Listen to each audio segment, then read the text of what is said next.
1 day of practice every week and at least 10 throws at every practice.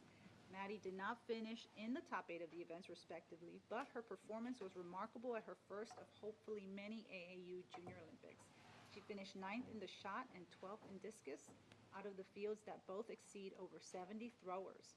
The most important part of Maddie's performance was that she competed on a grandstand and threw a PR, personal record in the discus, 70-foot even. She continues to remind her older sister that she is just a baby and that any record she sets may only live on the walls of her. Congratulations.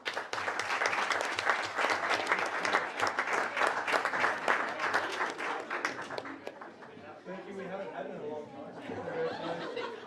Good job, girl. Good Yeah, job, she man. says she broke her mama's record too this year.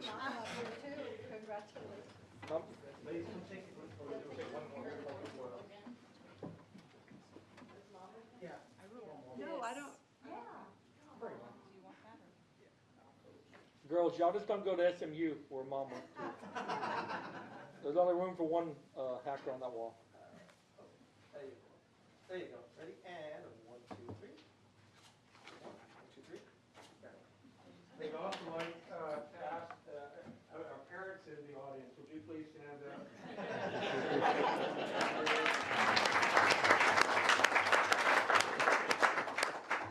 So yeah, we're looking for exciting things to happen this year on the district system. And congratulations on that. Thank you. So I get to do the honor tonight of introducing our professional staff member as a recognition, and we all know him well. His name is Arthur Celestine.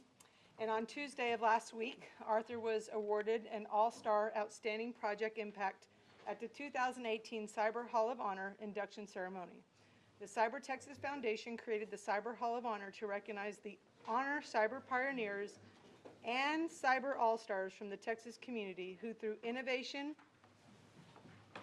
forged new paths across our state, nation, and the world, who understood and accepted the pronounced risks, challenges, and profoundly led the way in creating one of the preeminent cyber ecosystems Again, in the nation. like many times, congratulations. So I was very fortunate to attend the ceremony with Arthur. And believe it or not, they changed up. Hold on, let me get to this. I'm trying to get to his. Can you help me? Push down. Yeah. Right. Oh no, I'm sorry. So while they're picking that up, I was very fortunate to go to the ceremony. It's not that kind of a... There you go. And it's, I don't think they can see it. Can they see it over there? We can see it in the audience. There we go. We do plan to pay the full bill this month. Yes. I'll wait till it's going to heat up. Arthur, you can come on up. I would like to recognize you. So I was very fortunate to go to the ceremony. And to have a Southwest ISD recognized on that platform is a really impressive platform. They recognized probably 6 people.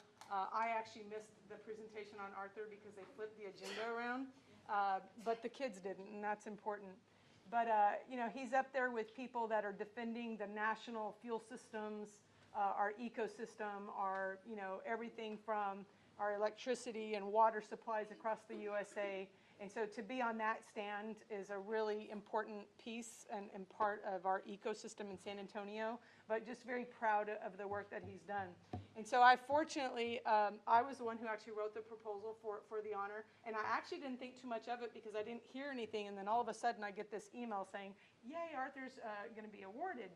And so the things that I wrote, I don't know if you can see that, I can't see that, were that he established an extremely high-performing school IT certification program and built a very successful high school and middle school Cyber Patriot program at the district.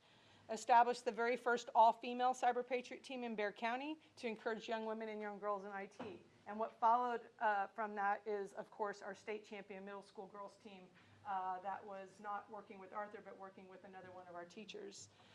He contributed to the expansion of Cyber Patriot and IT certification programs across Bexar County and beyond. He was the first educator to serve as an agent of change and liaison in the Adopt a School Partnership program with the Digital Defense, which is one of the defense contractors in the area. He was the first director of the CyberStar Middle School program and the director of the first Gen Cyber program run at Southwest ISD. 2 years ago, we were the only public school in the United States of America that received $150,000 to run CyberCant, and all that was because of Arthur's work. And then this is probably the culminating thing that I think we should be most proud of as a district and most proud of with Arthur is that he single-handedly wrote the first UTSA Prep cybersecurity curriculum, and he was a co-writer with Michael Maldonado, who is our current Cyber Patriot teacher at the high school, of the very first innovative course in Texas that's being offered across the state of Texas for kids to actually get state elective credit in this course. And so on behalf of the district, Arthur, we could not be more proud of you, and thank you for representing us well.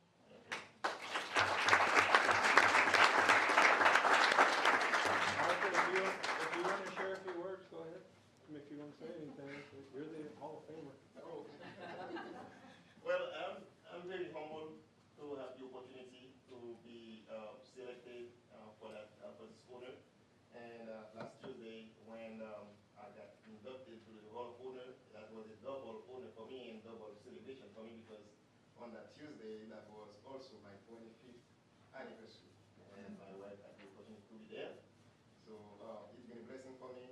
It's almost 10 years here at Southwest, and I've enjoyed every little bit of it. And the support, the great community, the families, the parents, students, and I can pay it all. It's been a blessing, and I will continue to be here at Southwest, and this time at the middle school level. And of all the great things that he's done, I think the best thing that I got to really recognize and see that night was that, of course, we had lots of great students that we all love, but they all showed up for that honor. And so I think when you think of an educator, you can do all these great things and impact great programs and things across the state of Texas, but when you impact students' lives, that's the most important part. So thank you for doing that for our kids and our students. Yep. Thank you for the nomination, too. I just want to add, too, every time I see Judge Nelson Wolf, he always asks about Arthur. He doesn't remember my name, but how's that Celestine guy doing? So he's made quite an impression outside of our district. That's all our recognitions this evening, Mr. President. All right, thank you. The next thing is the consent agenda.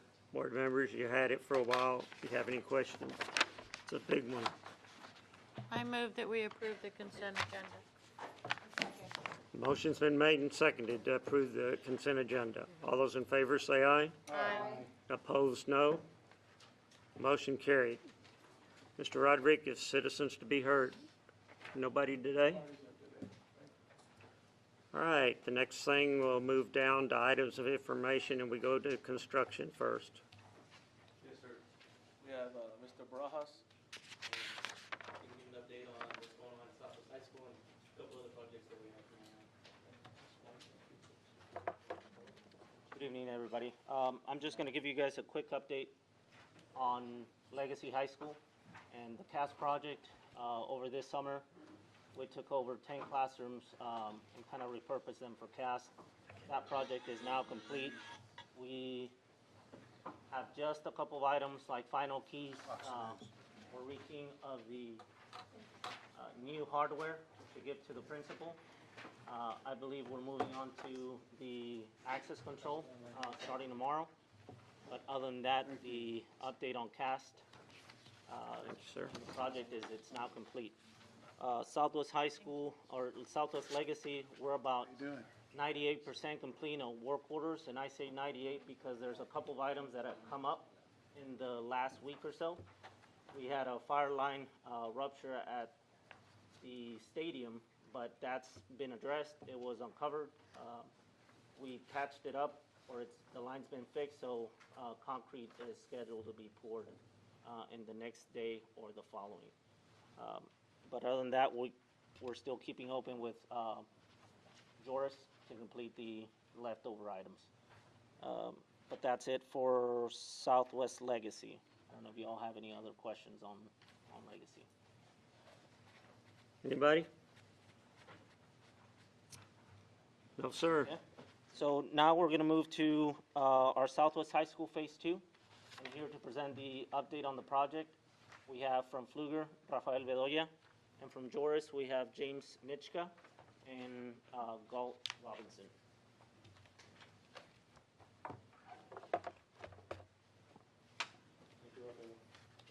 Evening, everybody. Yes, sir. Good evening. Pleasure again to be in front of you.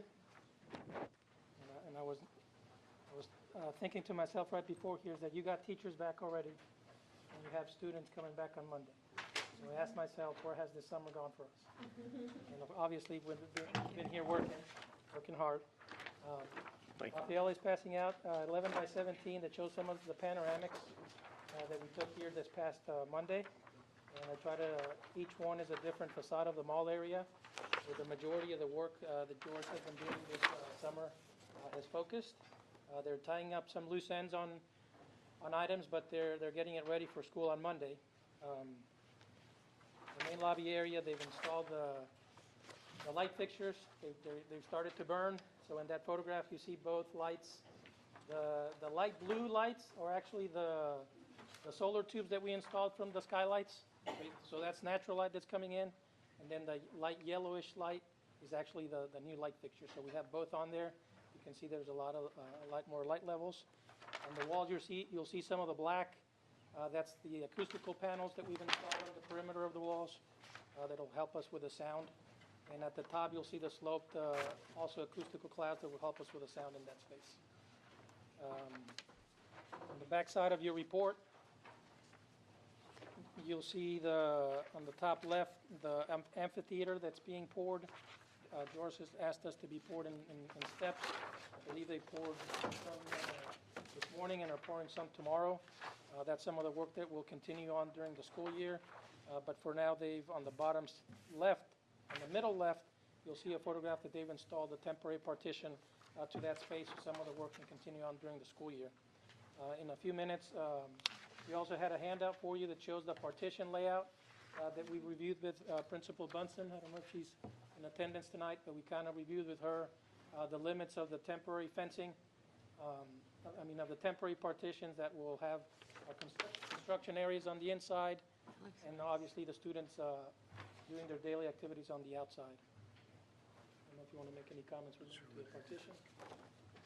Board members, you have questions? Has the fire marshal approved this? I know last at the Fire meeting, marshal has we were, reviewed the layout, and they're going to come out on They haven't Thursday been out and yet. Friday to do their final inspection, so we might have to, based on their comments, might have to do some I adjustments, was but just wondering. Anybody else? Thank you, guys. uh, Y'all have a good day.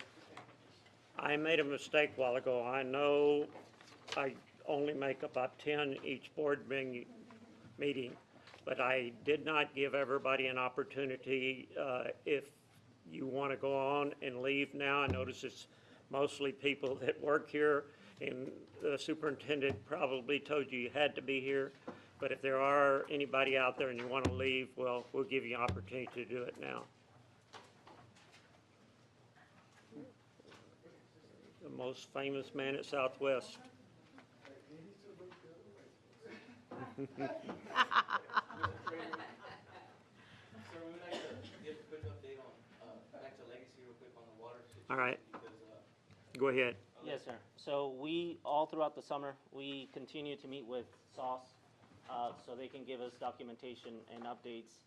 They did, every month, they did a quality test on an exterior hydrant as well as an interior hydrant.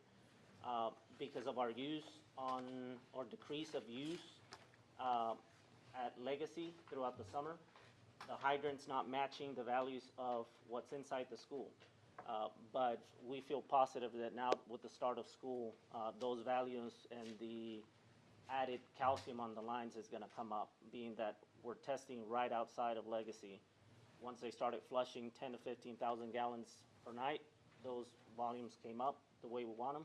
So now we're just, it's been improving. We're just waiting for a little bit more time once the school gets in full effect. They're scheduled to come on October 8th, I believe. We're giving it a full month of use, and we'll test the water. Again, all levels, it's been tested by us, it's been tested by Joris, it's been tested by SOS several times. All values are well under TCEQ, and the water is completely safe. So we're just going to require a little bit more time once that school is in full use. That's the update on the water. So it's just kind of, real quick, we're still seeing some groundwater, smaller amounts, but it was supposed to be a process so Saul is confident as that really ramps up and school starts and more students are in there and using the water, that calcium buildup and most of that groundwater issue is going to go away. So we're kind of giving them to October 8th, and that's the plan. Any questions? Thanks. All right, the next thing is a monthly tax report. Yes, sir, we're right at 97.83% collection, actually collected, so we're 0.05% below we were last year, but it's a fraction. Did you hear that, James? Below? I'm really proud of him. All right, financial report, investments, gifts. Superintendent's the only one who gets any gifts around here. Gets to shake hands with all the women.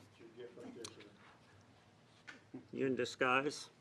All those good-looking girls you get to take a picture of, and we never get that opportunity. All right, purchases over $50,000. Questions, anybody? No. Calendar of events. All right, the wellness program. Yes, sir. We're going to have Katie Horner come and deliver. The wellness plan, just so you, Katie's delivering this, but she's from Town Nutrition. This is more of a global wellness plan that deals with a lot of different phases, not necessarily child nutrition, cafeteria, but part of the committee that she's on, she's delivering this. So just want to preference that it's not just child nutrition. Okay. So the wellness plan that was included, it's part of the local wellness policy that was adopted and updated back in 2016.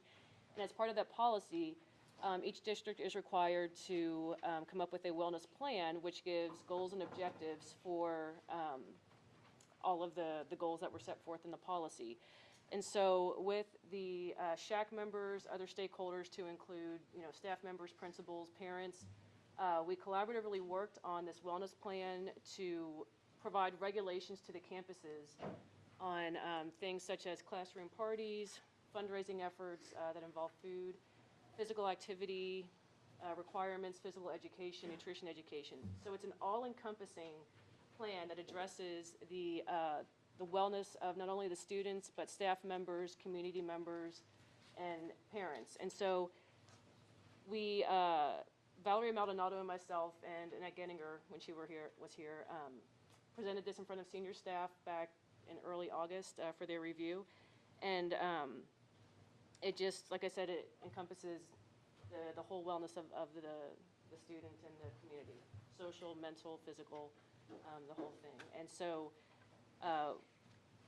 I'm hopeful that this works well for our campuses, because principals have in the past come to me asking, is there anything in writing that says, or that helps us with parents when they want to bring certain items into school? Is there anything that we can refer to? In the past, we didn't have that, but now as a result of this wellness policy and wellness plan, they will have that document to refer back to with the parents. Are there any questions? Anybody? Thank you, ma'am. Thank you. Thank you. All right, TASB update 111.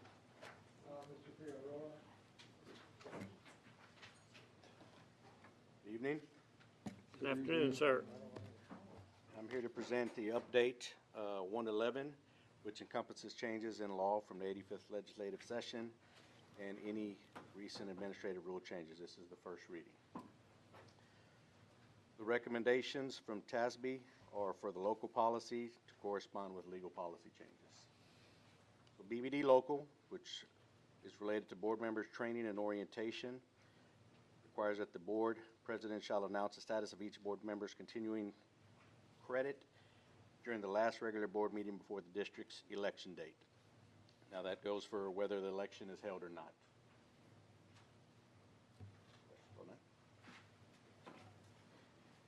CAA local, regarding financial ethics, the recommendation is to clarify that fraud reports may be made to any person with authority to investigate the alleged activity, rather than to specific individuals as it was stated previously. CJA local, contracted services for criminal history.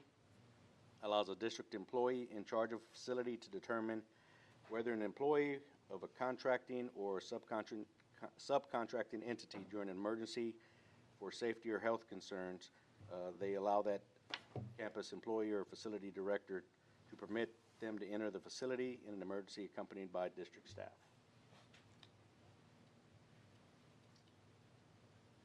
DEA local compensation and benefits changes the language from federally declared disasters to premium pay during disasters. And that is for any type of disaster, whether it's federal, state, or local. And it includes district facilities when they are used for sheltering purposes. DI local, employee welfare. Recommendation is to delete this policy due to the previous updates to DH legal and local in update 109. DHE local, searches and alcohol drug testing. The update clarifies that a district may remove from duty and require testing of an employee if there is reasonable suspicion that the employee is under the influence of alcohol or drugs used in violation of district policy. It also addresses consequences for an employee's refusal to comply with this testing policy. And the last one is FEA local for compulsory attendance. This is centered on high school students that are 17 years of age or older, that the district shall allow for up to 4 days absences in order for that student to pursue enlistment in armed services. That would be recruiting visits or academy visits as well. Questions? Anybody? Thank you. That's really becoming a big deal Right. now. Bring this back to brown bag. Thank you. All right, the CTE schedule. Yeah, so, the previous conversation that we've had with, Brown Bag and, moving our high schools to the 5-period day, there was some, I believe, lack of oversight that we're looking into, how we correct this and what we do long-term in order to make sure that, we can collect weighted ADA for those CTE courses that require a certain number of minutes. And those minutes are kind of framed within daily attendance as opposed to some things that you, as long as you do a number of minutes over a 2-week period, so we have to meet this daily requirement. I think Omar and the CTE department, a lot of our folks have put their heads together to come up with the best case scenarios. I think that really impacts 150 high school students to the best of my recognition, and maybe Omar would know. So Omar presented this to us and did a really great job of presenting this information that we wanted to come in full transparency to inform the board and our community what we're doing, to rectify, to recognize how we're going to make sure we maintain our WADA, and also provide services to our students in those higher level CTE courses, and or including some of our principal CTE courses. Go ahead. Yes, sir. Good evening, everybody. Good evening. So this was definitely a collaborative effort, right, to try to just come up with the best case scenario for the issue that we had here. Omar, would you mind just reviewing that issue somewhat? So that it's a complicated issue anyway, so if you could review it. Yes. It'd be helpful. So by moving to the 5-period day, each one of our periods is 75 minutes long, right?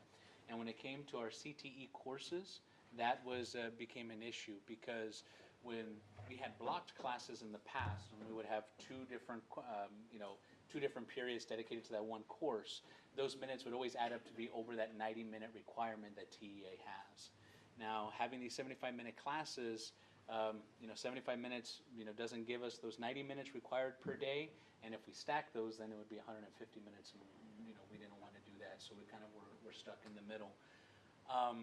Now, to fix that for 1st and 5th period, when I came to talk to you guys last month, I proposed this safety net, and it was adding 15 minutes to the beginning and end of the school day, which we are going to use.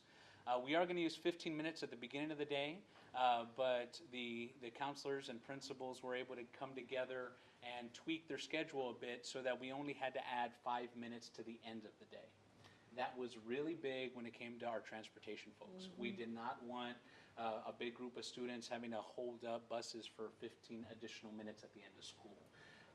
So by tweaking this, we thought a 5-minute difference, that everyone felt they could live with that, right? So we're not going to be using that 30 minutes that was requested last time. We're only going to be using 20 minutes additional, 15 in front and 5 at the end. The 15 in front, we've had conversations with transportation about that, and the students should be there consistently, which would be long before that time, right? And so they did not think that getting students at their campus by that time would be an issue. And that's, they should be there on that time, just on the regular bus schedules. There doesn't have to be any changes made. Yes, there's Okay. not going to be any kind of changes made. Okay. So, in the event that there were students who were getting there and didn't have a lot of time to eat before school, talking to food and nutrition, they didn't seem to, it would be an issue to have students have like a to-go lunch and take it. But that being said, transportation, they didn't feel that it would be an issue, right? So everyone seemed to be comfortable with that. Coming up with this idea, we noticed that we also had another idea we hadn't foreseen for third and fourth period. Because now with the extended first and fifth, we have first, second, and fifth periods now had that 90-minute allotted time that we needed. But third and fourth also had some CTE classes in there, and those also had their own issues, right? And we really didn't have a good fix to that. Mr. Michael Dreesy in the CTE department came up with a really innovative and neat idea, right? And what we're going to do is, and this mainly impacts the freshman courses, the freshman CTE courses, those now those courses, some districts don't even offer those first-year courses. They're not required in the pathways and whatnot. So what Mr. Dreesy's idea was why don't we offer professional communications instead during those blocks? And instead of someone having a principal's course to agriculture, which they really didn't need, and some districts don't even offer, why don't we offer a professional communications in agriculture, or professional communications in automotive, or something like that, right? Okay. So where they would be able to get that initial, that initial introduction to that course to see if that is really something they want to pursue, and at the same time being able to get that professional communications CTE credit that they were going to need to get either way in the first place. Okay. Doing this, also one thing that had to be changed was all the pathways that the students had to be changed. Instead of having principles of agriculture be the first class, now it was this professional communications in agriculture was the first course. That also is going to give some flexibility. In the event that a student is in a professional communications in agriculture, they're still getting that same professional communications credit. Right? And so if they want to change to auto tech the next year, right? Okay. Well, they still have that professional communication course that starts their pathway. So they're not going to have to, we don't have to worry about, oh, well, now we have to take the principles of this other course, right? So that first and second year transition, it does give us a little bit of leeway for students. And so that also is a benefit to this. So going this route, it keeps us in compliance, right? And it allows us to keep third and fourth period as is and kind of move forward. We do have a long-term plan, and for next year, we are hoping that this isn't going to be an issue, right? But we do have a long-year plan. But for next year, this upcoming school year, we really felt that this would be the best way to kind of minimize the CT funding loss, that could occur, and keep us in compliance. So the kids that are in third and fourth period, they're gonna get an extra 15 minutes they don't really need, but then their lunch will be, like if they have the class third period, their lunch is fourth period. So actually, third and fourth period are going to stay exactly the same, right? And so they're 75 minutes, but professional communications, that class is normally a 9-week course. Okay. What they're going to do is spread it over the course of a full semester, right? Okay. They were already scheduled to take that first CTE course for that entire first part of, that entire semester. Okay. So they're gonna be in that course, and what they're gonna get is that half credit of professional communications, and they'll get some kind of, local elective credit for that other half. Okay, I see. But yes, so third and fourth period, those schedules actually were unchanged. And that's okay, it doesn't matter that they're not getting the 90 minutes every day, that they're gonna get it over the long term, that's okay? Exactly. Okay. Exactly. Because that's a professional communications period. Yes. Okay, because it's not principals Yeah, of the whatever. principals was a full credit, and that would have required 90 minutes for the entire semester. Okay, right? I see. And that professional communication is only half of that. Right? Okay. And so because of that, having 75 minutes for that time actually did Works out. Yeah, it did work out with enough minutes. Got it. And that's actually really a brilliant plan, because there are kids in our system that even last year as seniors, so you have to have speech to graduate, right? And professional Yes. communications counts as that. That's And great. so I'll use Brandon's son as a good example, is he actually had to withdraw from his welding class because he needed the speech class to graduate. So he couldn't get his certification in that because he had to go take speech. Right. So this is actually the most brilliant idea that came of something not so good, but ended up being something very Better. good for the system and for our kids in the system, so. Yes. Those changes to, those pathway changes and whatnot, those have already been taking place. Those courses renamed from principal, or students they're not in principles of agriculture and on professional communications and agriculture course. All of that has already been done. The also nice thing about that is that there didn't have to be a change of schedule for all those kids in third and fourth period. And all of our CTE teachers were already certified to teach that course anyways, that professional communications courses. So it really did solve a multitude of our issues. Our high schools have been very, very cooperative and gone above and beyond. And Joseph and Tanya and Amanda, obviously, so they've been spending, meeting with a lot of effort and work, I think, on making sure all these kids in the right place, and that we do things above reproach, and that we don't just say this on paper, we actually are doing this. We didn't want to go into make huge impasse on the beginning and end of the school day, because when you do something like that, you only get parents at least 8 months out of that information and have that conversation. And so I think, kind of putting those parameters on what we're going to do, this is the best decision at this point. And we know it needs to happen going into year 2 and beyond. We still think putting our students into a 5-period day is going to be a huge benefit to them because most of the classes are going to change at semester break, not all of them. The dual credit, the AP, the tested grade contents will be year-long. That's something I think we want to explore and experiment with. Do we continue doing that year 2? But it's a great start. It's a great repair. It's our best decision moving forward right now. So this is what we can do without going out into the public and asking them to change the start and end time with such late notice. Very good. And Omar explained it brilliantly, so thank you, Omar. Yes, sir, thank you. All right, the handbook. Patty has been working on this headache every year. She does this and does a great job with it. So I think we have a few just little things that we want to bring to your attention with it. Mark's going to pass some copies out for me. So just as in the past, I just want to make sure that you're aware that we do use the TASB model of the Student Parent Handbook. We have 4 major changes this year, and I'll wait till Mark passes that out so I can reference the page number for you just in case. Thank Again, you, this sir. is a pending copy in case we have any changes before we post this. Thank you, Mark. So the first major change we have this year appears on page 25, and that's regard to special ed. Just noting that now a parent can request for a special ed evaluation to be made verbally and does not need to be made in writing. The districts and charter schools must still comply with all federal prior written notice and procedural safeguard requirements, and for the requirements for identifying, locating, and evaluating children who are suspected of being a child with a disability and in need of special ed. However, the verbal request does not require that the district or the charter school to respond within the 15-day timeline. So that's new for this year, so I wanted to make sure you're aware of that. What would be their timeline? Their timeline, I believe, would still be the same as they would follow for all the others.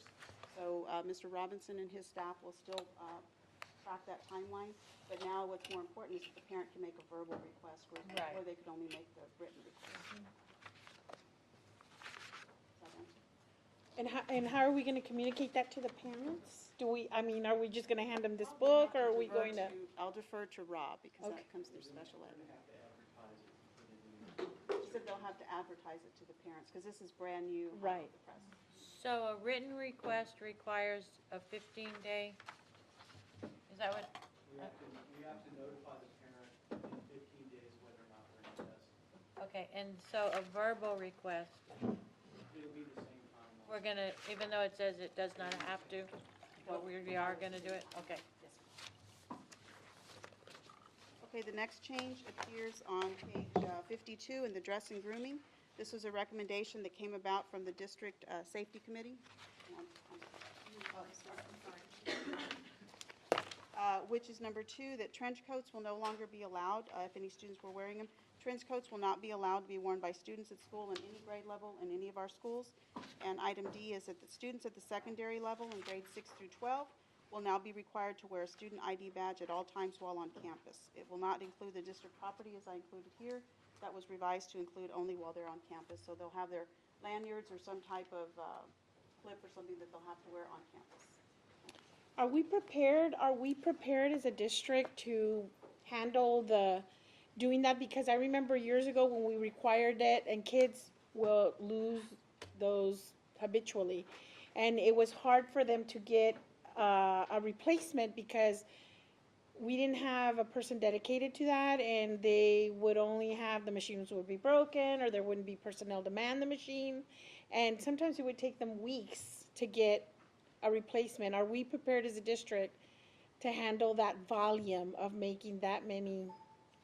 So it's a great question. I can tell you now that we have more machines, like every campus has their own machine. Okay. In the past, we used to share them at different levels. Right. I know that Mr. Figueroa has been very diligent in making sure that we get the materials ordered, that kids have the lanyards, that, we go through the process. Are we going to have hiccups? Absolutely. But you're right, the adults in the system are going to have to take this as serious as we're asking our Right. students to take it in our system, which means we're going to have to be timely in making sure we get them. One of the strategies that I heard is that every student will have 2 IDs already made. Okay. The student will be distributed one, we keep one back. If that student loses, they'll get their second one and we'll call. Quickly. We start charging a fee at number 3 After and that. beyond. But we do expect there to be some bugs to work out. And every campus is going to have to come up with what their strategy is to make sure we get them to kids this time of year. And then we have to say, what are we going to do when kids refuse to wear them? Right. And Mr. Figueroa, I don't know if we can do this, but it would be great if we could standardize for all the kids. Like, one of the big things was that a kid would say, they tell him, come back at this time, come back at this time, come back at this time. Weeks go by. If we could standardize a time that the campuses are gonna commit to having someone manning the machine for kids that need to replace their IDs, and that, the kids know across the district that at this time, every day or once a week or whatever y'all decide, that is their opportunity to replace the ID. Typically what happens is that on the ID machines, you can take a picture and not print it out. That way it's quicker, you snap the picture. Okay. And then the office personnel can always print those out and deliver. Oh, okay. To a class, to a first period or second period class that way. Okay. Students have the opportunity. So the picture only has to be taken once? Correct, and then it's saved in the database. Okay, so the kid doesn't have to come back through. Okay, that's good. Unless they don't like their pictures with that. Right, well, A student on number 5 and beyond who says they don't have money for it, we have every intention of creating an account for them. So that we can collect a little bit over time. That account follows them from grade to grade to grade, and it does have an impact on commencement. And so, Okay. We have a contingency on how to deal with the modeling that's now.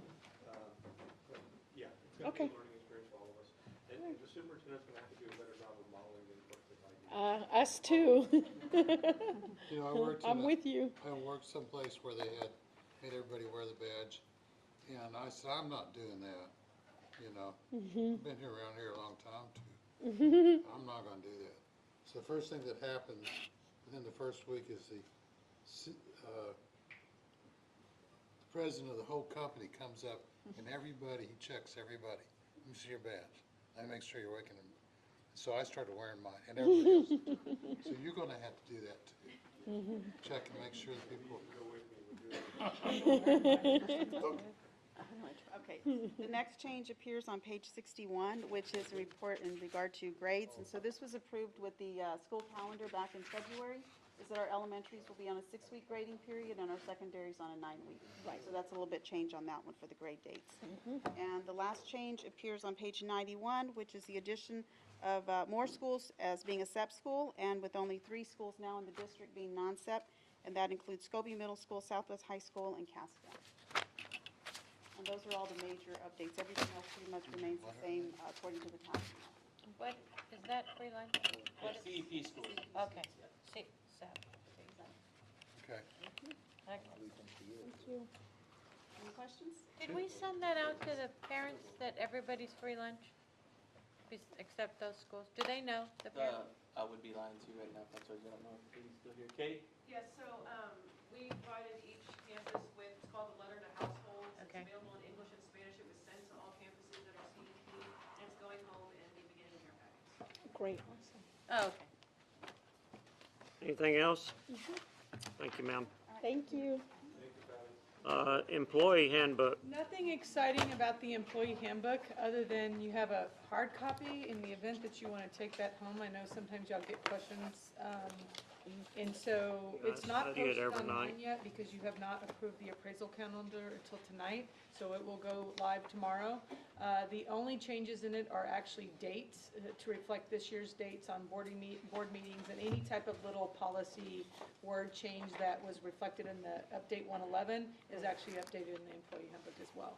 On our, I didn't look through it yet, but on the dress code, do we have a different dress code for like the pre-K, kinder teachers versus the high school teachers?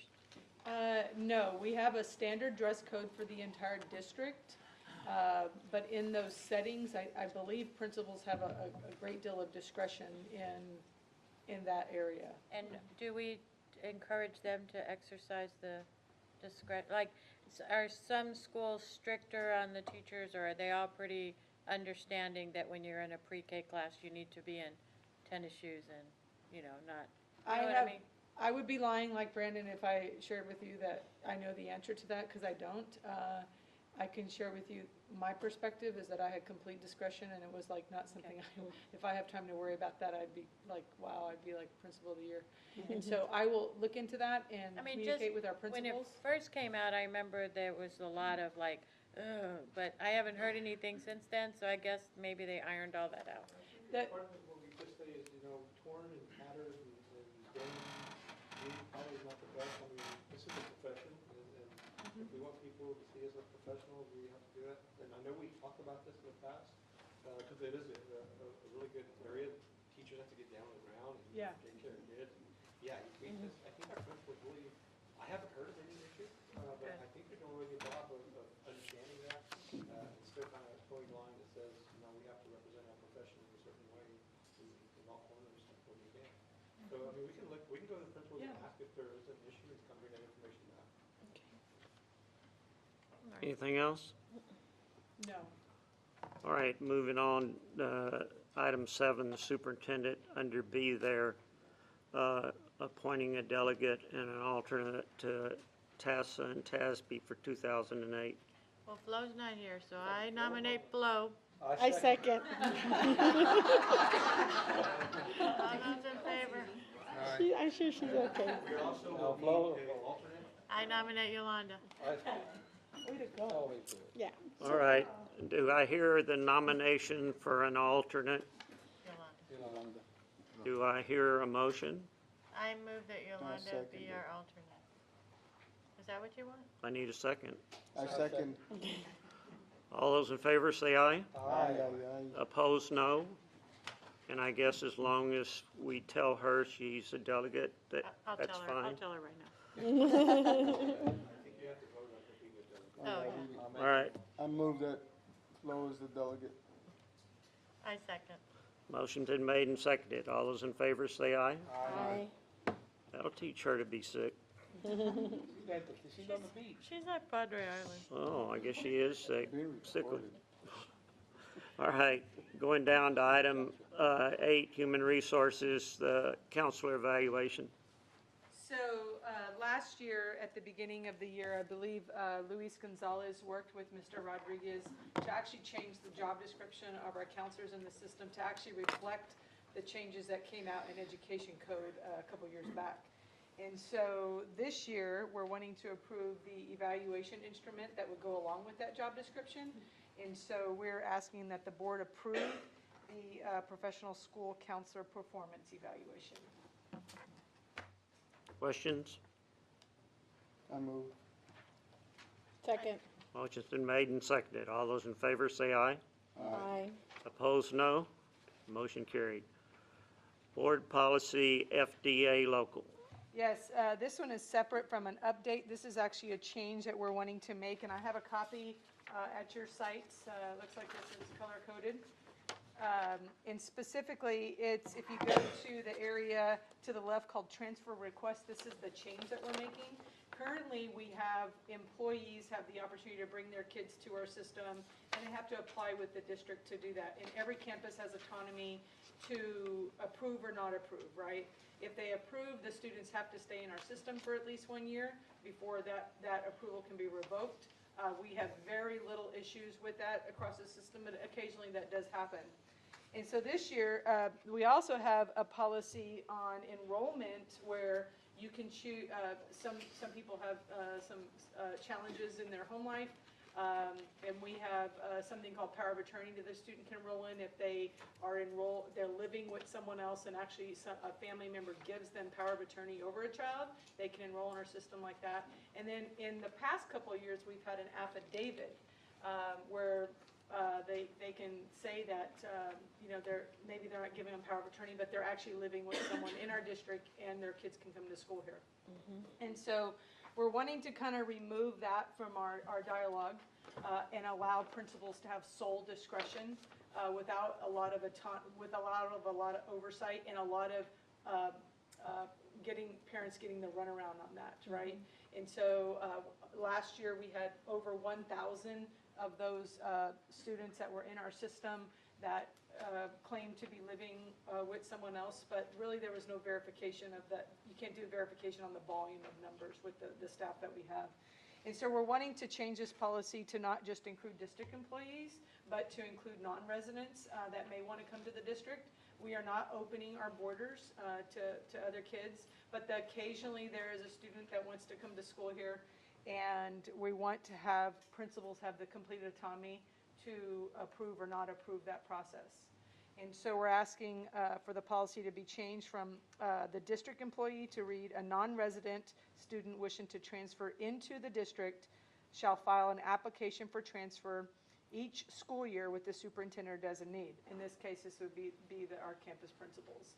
And so we would be removing every year we come to y'all, and I think Mona and Corrine typed this massive list of about 1,000 kids that y'all approved that, and now we're basically giving that autonomy to principals to make those decisions or to not make them.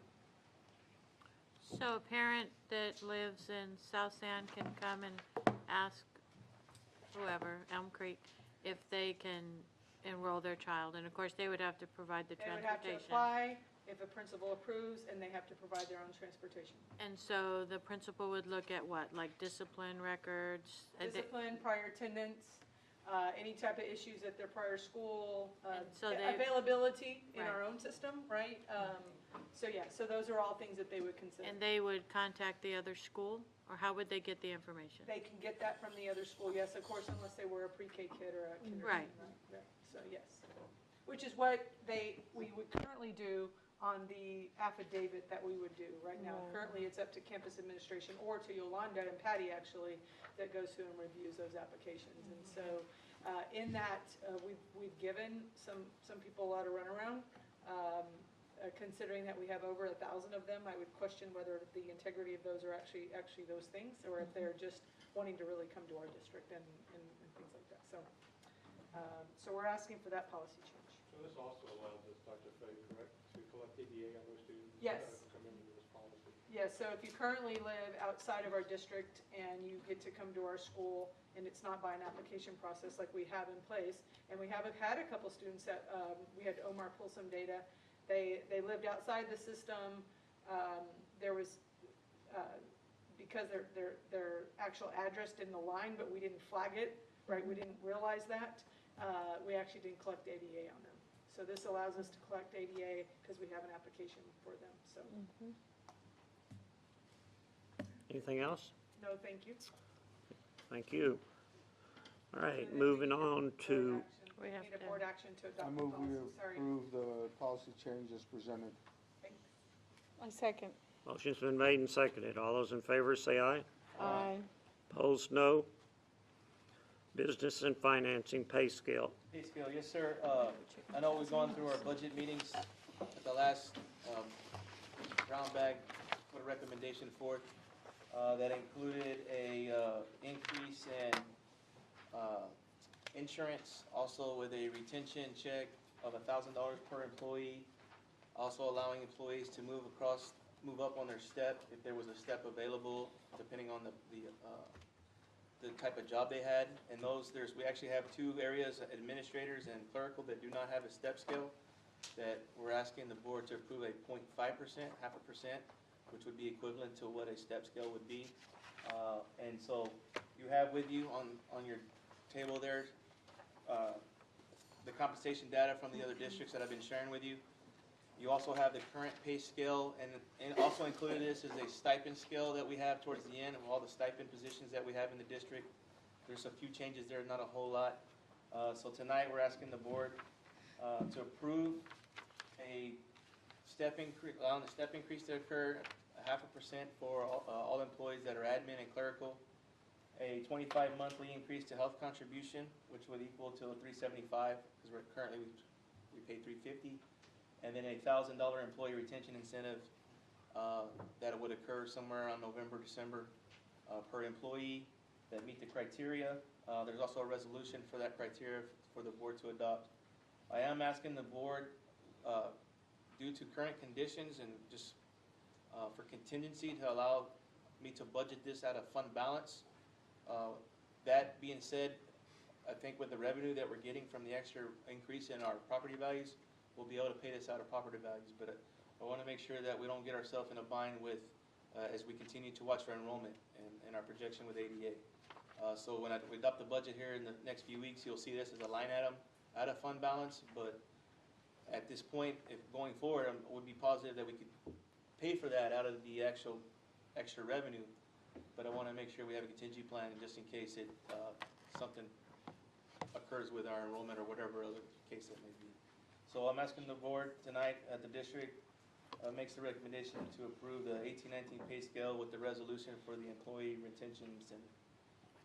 Anybody questions? Yeah, what you're really asking is to be able to use the fund balance if you need it. Yes, sir. And my current plan is to use the actual revenue, but in a case of dropped enrollment, where we have some lower enrollment, which we saw this past year, if it becomes a big issue, I don't want to have to come back in next August and say we're going to be this much short. I understand. But I don't plan on using it in just more I in think the emergency enrollment's gonna be situations. up next year, because I hope so too. what I'm hearing at some of the campuses already, that Right. the numbers are. I have a question. Yes, ma'am.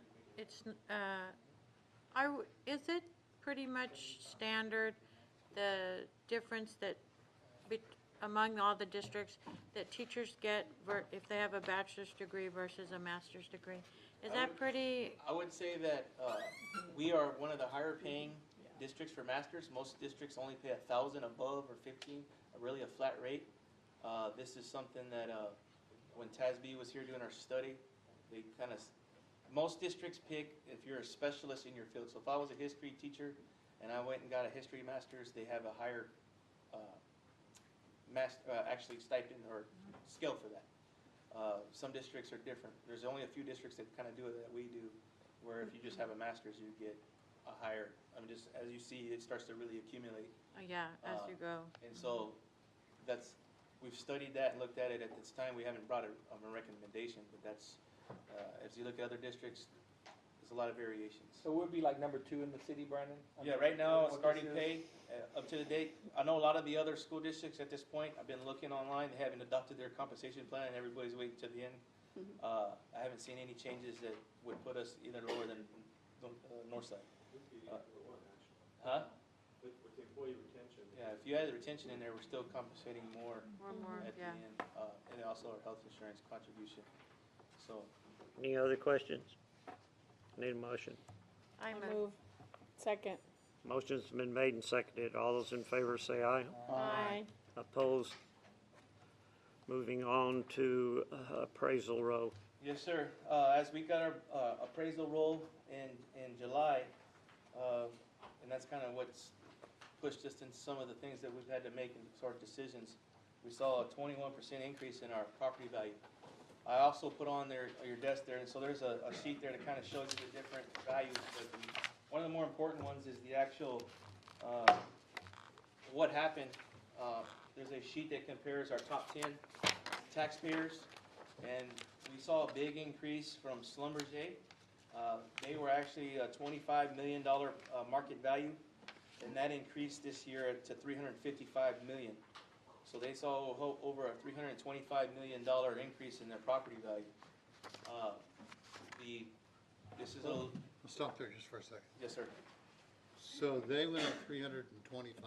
25 million. And what did our overall, how much do we go? Around about a 480 million. 480. Yeah, so the big 56% of that increase is pretty much, or probably a little more than that, is Schlumberger.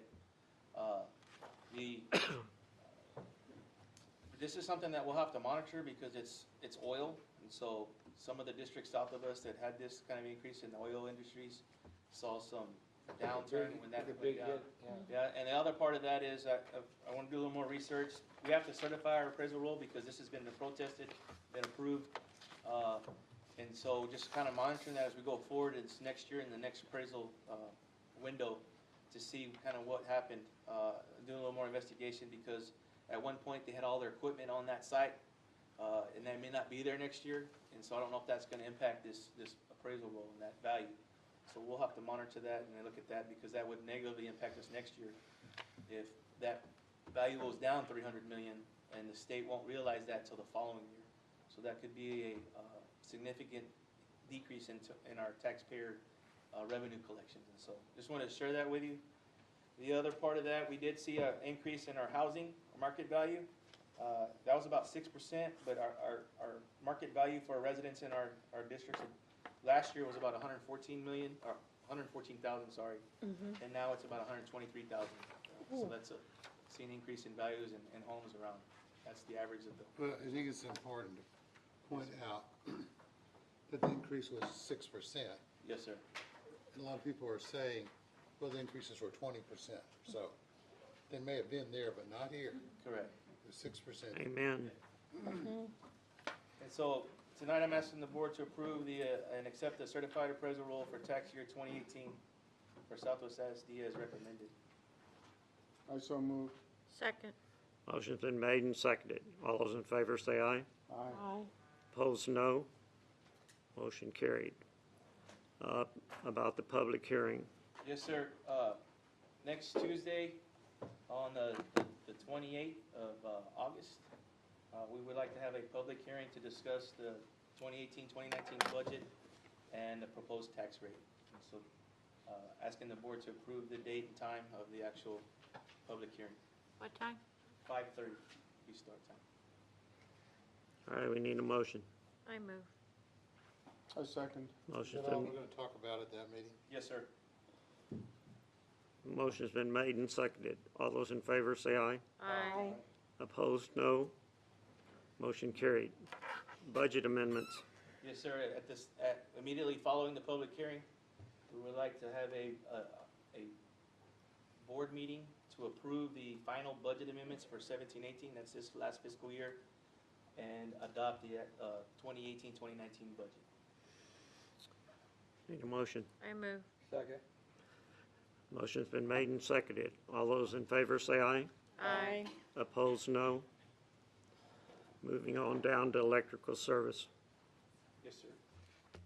Sir, this is for considering approval for RFQ 1718, which is the IDQ, I'm sorry, IDQ contract for electrical work. The current RFQ is expiring at the end of August, so Southwest ISD staff put out RFP 1718-020 for electrical services. We were on July 24th, 2018. We accepted proposals, 7 contractors submitted. We went through the selection criteria and checked all the references. Going through the process, we're recommending that we approve the 6 that are listed under there: Capital Electric, Central Electric, CRI Electric, Queenie Electric, Southwest Electric, and Alamo One. There was one that didn't make the cut, and it was because they provided basically a brochure to their company and did not give us any backup to do any reference checks or any information on their company. So we kind of eliminated them right off the bat. So recommendation that the board approve the list of qualified electrical contractors listed above for a 3-year contract effective September 1, 2018 to August 31st, 2021, with the option to extend the contract for 3 additional 1 year. 3 additional 1-year periods. I'm sorry, I can't get I move. Second. Motion's been made and seconded. All those in favor say aye. Aye. Opposed? Motion carried. Change order 1 on the rooftops. Yes, sir. This is change order number 1 to the Airstream contract that we have for all of our rooftop HVAC systems. The Legacy High School has approximately 104 units on top of it. That was all under warranty for the first year of operation. So that warranty is now gone. So we have reached out to Airstream to quote the additional units that we'll be adding to the contract this year. So our fiscal impact is $137,000 additional per year, and that brings their total contract from $254,880 to $391,880, and that covers all the rooftop units throughout the district. And it covered them for maintenance, is that? For maintenance, yes, sir. I'm sorry, maintenance and filter changing. Okay. Other questions? I move. Second. Motion's been made and seconded. All those in favor say aye. Aye. Opposed? Motion carried. Change order 1 on the renovation project. Yes, sir. The next item is the consideration of approval for change order 1 for Southwest High School renovation, phase 1. Marksman General Contractors was the contractor on this project, which is now complete. And there is some money left over that will be turned over to the owner contingency. Fluor Architects have reviewed the credit and prepared change order number 1. This is for a credit and to decrease the overall contract from $2,821,500 to $2,811,552, or a net decrease of $9,948. So our recommendation is that the board approve change order number 1 to Marksman General Contractors for a decrease on their contract of $9,948. Need a motion? I so move. I Second. second. Motion's been made and seconded. All those in favor say aye. Aye. Opposed? Motion carried. Liability insurance. Yes, sir. Rust Insurance is our agent for property, casualty, and liability insurance. This year they went out. We were asked them to be very aggressive. We had about 25 vendors that we solicited. We had 2 increase areas. One was property, or about 40,000 increase, but that's the issue that we're facing is Harvey. A lot of hailstorms that have happened in the Midwest. So we're seeing an increase in our property. One thing that is affecting us in our property is our deductible. Previously, our deductibles, and this is across the industry, was about $100,000 per recurrence, and that has moved to $250,000. So what that means is if we have a hailstorm or a tornado hit one of our buildings, our deductible will be $250,000. And they would cover the rest. So if we have a $5 million loss, we would be on the, we could have bought that down a little more. It'd been a lot more expensive, but trying to maintain a good value with what we have in fund balance, I feel like if there was a catastrophe, we could use fund balance to cover that instead of spending the extra $100,000 just to have the coverage. One other area that really increased on us was automobile. We've had some accidents on our buses and some of our fleets that have increased over the last 3 years, and so we saw actually around a $50,000 increase there, and we went out pretty aggressive with Liberty and some of these others that are trying to get in the school business, and those were even a lot higher. So currently we have about 4 different insurance companies: Axis, Trident, AIG, and Travelers. And so you're seeing the expiring premiums. We paid about $683,000 this last year in insurance, and that's going to go up to about $794,000.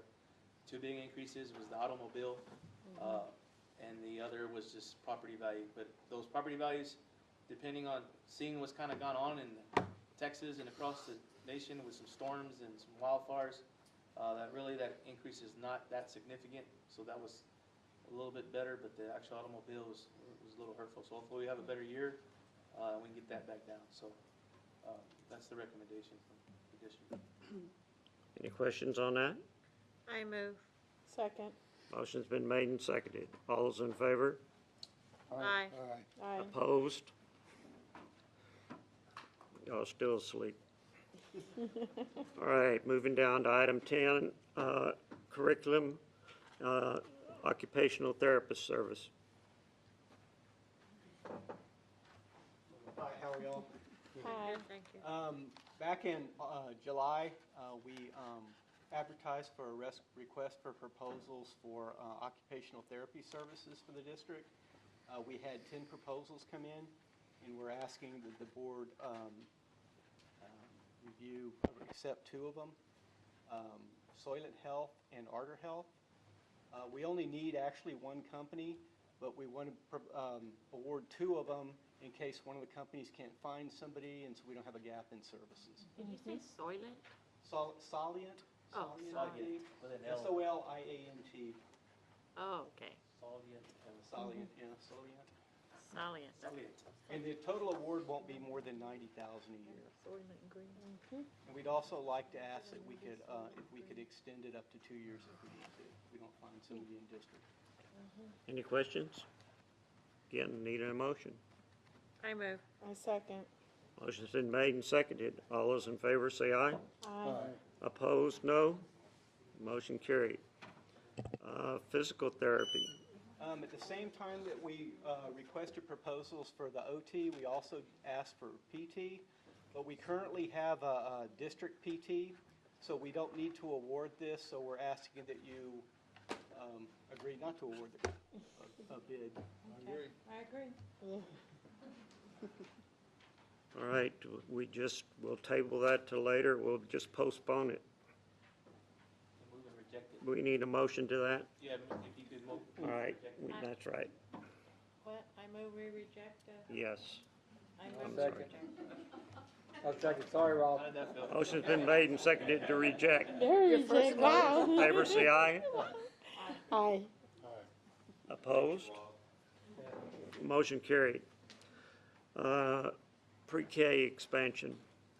We brought to Brown Bag some information on our pre-K expansion, and we just received a letter from TA approving this request. We had to submit a letter in order for them to approve the tuition that we are looking into possibly charging our clients. Good evening, board members. So as Dalila mentioned previously, Ms. Ana O'Toole, which oversees the pre-K programs with the district, had brought an item of information to consider a tuition-based pre-K program. So as Dalila mentioned, we have received the letter of approval from Commissioner Morath, giving us the okay to go ahead and provide those services. And so Southwest ISD is proposing to provide a tuition-based pre-K services to over-income children in the Southwest ISD community and to district employees. We have two pathways that we're going to be offering. So Southwest Elementary is one of the pathways where we will be able to allow a multi-age group or classroom of about 20 students, and we would open those slots up to the community first who are over income. And as a matter of fact, elementary principals have already started contacting those families to notify them of this opportunity. And then after that, we will go ahead and open up the slots to any employees and district employees who would want to take advantage of the $500 a month tuition base. And so the second avenue is through PCI Head Start, which we would be working collaboratively with them to be able to do a grant for 3 classrooms in the building 200.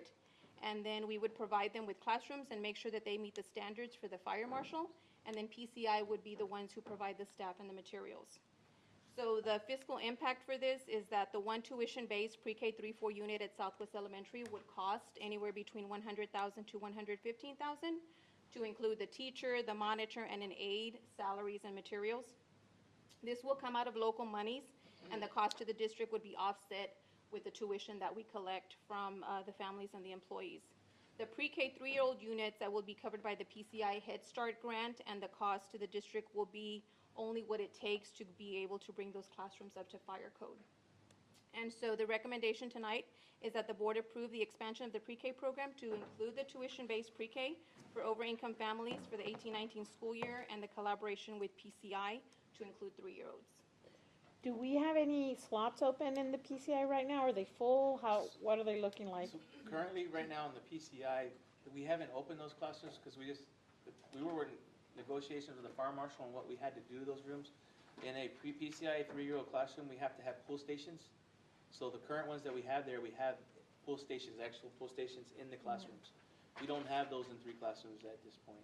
We worked with the fire marshal to try to mitigate that and see if because we got word from PCI that they thought we wouldn't have to do that, and now we have to.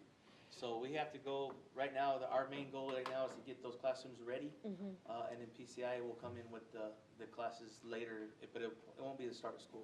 But we're opening up slots in the schools. Is that what I understand? Correct, that's for PCI. For over-income families to pay. Are there slots available, or are they full? So the unit that is for the over-income families is going to be housed at Southwest Elementary. Oh, so it's only one school? It's one right now, yes. One right now. A pilot year. Yes. And so we want to open up one to see how it goes, and we want to have certain slots for employees, children of employees. Oh. We have certain slots for our community up to a certain date, and those slots still remain. They just open it up. And so the way to talk about what we've done, there are 38 applicants into the pre-K program that we have at Southwest, our Head Start, and the one that we do through Region 20. And there are 38 non-qualifying students. Okay. So they've made contact already to those 38, giving them first option to this low tuition-based program. So we're creating the classrooms. For some reason, I thought that we were, like, if there was 1 or 2 slots open in any of the schools. Right, We're also going to add that. We are gonna do that. So we're going to fill this one first, but we don't know what we have available in the other classrooms Not until yet. we have every kid show up, and then if we have 3 slots in a Head Start classroom, Head Start has agreed to let somebody in. But that could be at any campus. Right. Could be Big that's- Country or. So we don't know, Right now. basically, is the And answer. so I think we're waiting until after September 5th because we do have an influx after Right, that. the first days of And then school. once we realize that we have 30 seats left open around the district, Okay. we're going to allow. And you're gonna offer those to the kids here from Southwest Elementary, or just any children from the community? Okay. Okay. And children of employees. Are they gonna, like, some people don't qualify, they go and they do an application, they don't qualify, are they getting on that list, or? Those are the ones that we've been contacting. We'll notify them, okay. Okay, great. I have a question. Yes. How much does it cost to go to pre-K somewhere, like, church pre-K? So I'll let Dalila answer that question. How much, I mean, I don't know. I no longer have children. $1,000 a month. It costs. Right. Easy. For each child? Yes. For No, one? it's $500. month. Country Home Each Learning child- Center, each $600 child, a $500. week. No, more than that. Country I Home paid Rec up to Center, $125 a yeah, week. $600 a week. So in the nearby, we went ahead and contacted, yeah. Country Home Rec. Pre-K. No, I'm sorry. Yeah, I paid 125. 500 a month, 500 a month per kid, Assembly of God right there. Assembly of God is $525 for a 3 and 4-year-old. Don't send them over there. No, I'm just saying, I'm just saying. Do I have an offer higher than that? Anybody? They could run it over. Yeah, they can. Okay. It's cheaper than the cheapest one. Because I think the way that we calculate it, if you think about it, $500 a month, it's probably like $20 a day. For all I know day. somebody's paying $500 a month per kid at Assembly of God at Valley. Uh-huh. 3-year-old, 4-year-old. No, I just feel like I paid more than that. No, I'm serious. Yeah, older, right. All right, are we in agreement to get a motion? Yes, I move. I second. Second. Motion's made and seconded. All those in favor say aye. These are more expensive. The cheapest ones Opposed, no. 4 and 5, yeah. Motion must have carried. Adoption of dyslexia as an risk identifier. Good evening. In the past, we haven't used dyslexia as an at-risk identifier in our district, but as we have come to, over the last few years, increased our services to those students, we see a greater need. Also, the state of Texas is asking us to track those students in more detail. So we just think it makes sense to go ahead and adopt that as an at-risk factor. That will, as you see on our fiscal impact, allow us to use SCE funds to pay for costs associated with our dyslexia services. So we recommend that the board approve adopting dyslexia as an at-risk local identifier per the requirements of 29.081 TEC. Should have been like that years ago. Questions? I move. I second. Motion's been made and seconded. All those in favor say aye. Aye. Opposed, no. Motion carried. Valley Speech Language and Learning Center. What I bring to you guys, to everyone tonight, is an opportunity to purchase Spanish phonics and spelling for our students in grades kindergarten through 2nd. As you know, we're working on our 3rd year of bringing in Saxon phonics and spelling to our kindergarten through 2nd students, which is provided both to our monolingual and bilingual students. The Spanish phonics that we're wanting to purchase is very closely aligned to the version that the students are provided in English, therefore helping the students make a more cohesive bridge between the 2 languages. How many children are we affecting with this purchase? So there's approximately, and I could have it wrong because I don't have the enrollment numbers, but around 200 or so students per grade level that are in our dual language programs in K through 2nd. So we're teaching them to read in Spanish first, irrespective of the grade they're in? Like if they're 3rd graders or 4th graders? And Right, so we're a simultaneous district, so they are going to learn both English and Spanish at the same time. So they'll receive the Saxon phonics in English, and then the Spanish phonics in their native language. Because they're presented, the routines are very similar. The kids are able to make connections through cognates and similar sounds. The sound is the same in Spanish. That matches that in English, and it helps the kids make those connections more quickly versus presenting them very different programs. Okay. Does that make sense? It does. Thank Questions? I move. I second. Motion's been made and seconded. All those in favor say aye. Aye. Opposed, no. Thank you, ma'am. All right, under Government Code 551.074, we go into executive session at 7:25.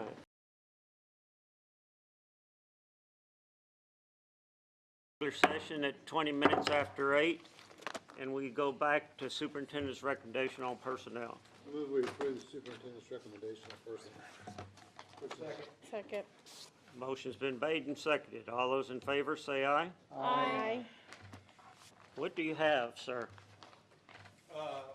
Publicly introduced, 2 of our new folks are going to be working in a different capacity. One of those folks is Mr. Adrian Ramirez, who's going to be the Executive Director of Administration and Pupil Service. Congratulations, Adrian. Welcome, Mr. Moore. Walk around, shake the board hand. You will become a much better looking Jason McGraw, the executive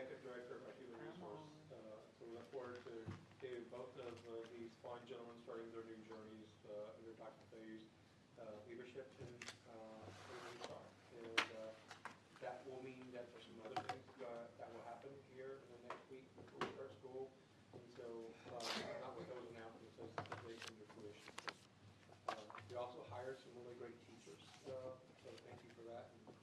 And, we look forward to the convocation tomorrow. We ask you to get there by 5:30 a.m. And what do we wear tomorrow? Mr. Sullivan, Just the cap? Okay, I'll be right back, I'll show y'all. No, sit down. He's excited. Everybody's like, We'd stop. like to remind the board that immediately following the convocation, we have the special lunch that we always do. This year it's going to be at McCullough Middle School in the library, where we get to have lunch with our pillar and with the. Who is that? The friend of the pillar community, I think it's Edith Hyman. Oh, yeah. Who has been an extreme volunteer at Sky Harbor Elementary and other elementaries, Hidden Creek, I believe, or Hidden Cove, but I know very much of Sky Harbor. She's helped Mr. Dickerson with every play, painting the sets. I think I know who it is. She's the pillar? And who's the friend? There are two friends. One is Ricardo Gonzalez, who works at UIW, works very closely with Dr. Fay and our district in creating a lot of community outreach. They're responsible for 109 of our students getting classes last year. They bring immunization drives. We just met with them yesterday, and we are taking the next steps in creating dual credit opportunities through UIW using a grant. So they shared with us too yesterday that 28 of our graduates in 2018 have selected to go to UIW, and been very proud. That number continues to rise with them. So Rick's been very much involved in our district. Prior to that, when he was at UTSA, we did the dual credit, so he's very well versed in Southwest. The other friend of Southwest ISD is the incoming ACCD Chancellor, Dr. Mike Forrest.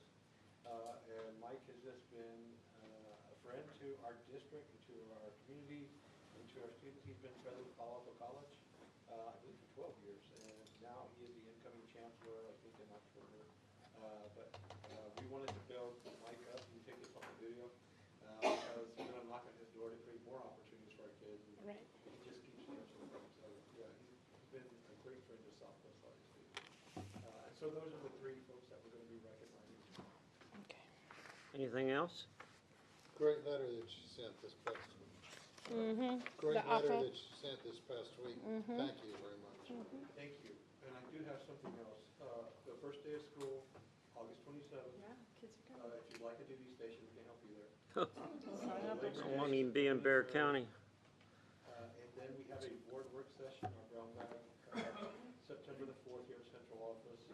And I think one of the things we want to get into is the Autism Center. So I don't know if Rob is here, but someone can tell Rob. I think we probably want to do a presentation, so either here. We probably want to do a presentation on that program, so everyone's fully aware what that looks like, the model is. Because I know there's going to be some questions coming on that. Also would like to inform the board that the first Southwest Legacy UIL sanctioned game is a week from this Friday versus Lanier. Coach Wagner and Jesse Garcia and some Janice and some folks have really come together to make that a very special event, along with our fine arts and Richard part of those meetings.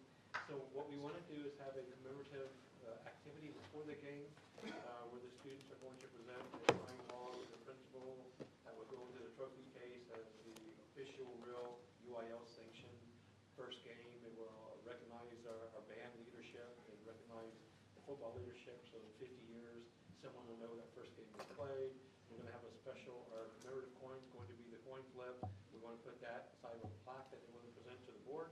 So I would need some, like 3 or 4 board volunteers who want to come down for the coin toss. And during that coin toss, you will get basically a plaque handed to you to have a place for that special coin.